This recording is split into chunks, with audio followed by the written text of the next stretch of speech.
August is National Minority Donor Awareness Month, and with that comes a significant push to share its importance locally and the impact it can have. Highlighting the need for more diverse donor registration is Christina Gilbert from the Nevada Donor Network, as well as Jose and Gino, whose lives are linked through the program. Good morning to all three of you. How are you doing? Great. Thank you so much for having us today. A pleasure. Christina, why is it important, and what is the significance of people from different backgrounds to register as donors? So it's incredibly important that all types of people from diverse backgrounds become registered organ, eye, and tissue donors.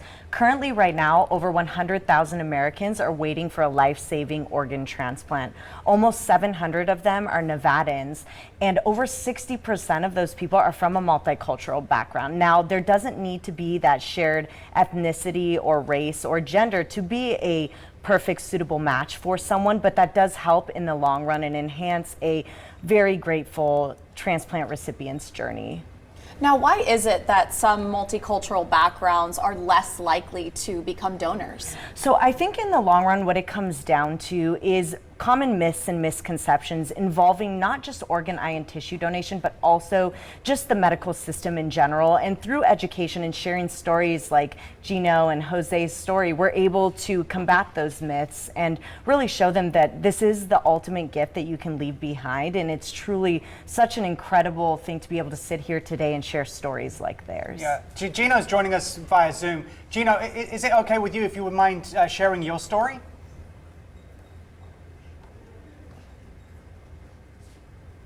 I think you're on mute, Gino.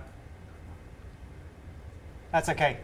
Sorry. These things happen, man. It's live TV. It's all good. So yeah, if you wouldn't mind just starting with your side of the story.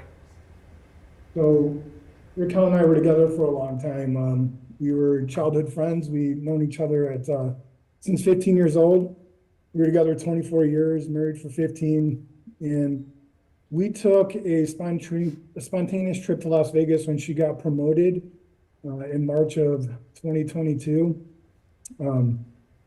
And she ended up having a brain aneurysm while we were there. It was the worst experience of my life. Just shattered, life shattered. I don't know how else to put it. When we were in the hospital, I was a state away. We're in Arizona. All my family is in Chicago. So somehow we got a support system there, and it was presented to me. I had my brothers there helping because I was just I just couldn't focus on anything.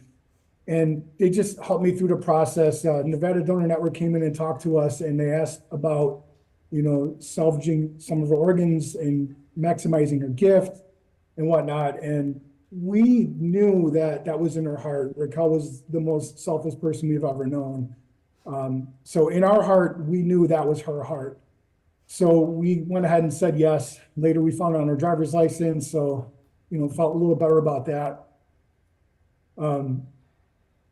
Months later, we got some news from Nevada Donor Network that there was 5 organs transplanted, and all of them were successful. And immediately, right away, we wanted to know who. I just knew that would bring us some kind of peace.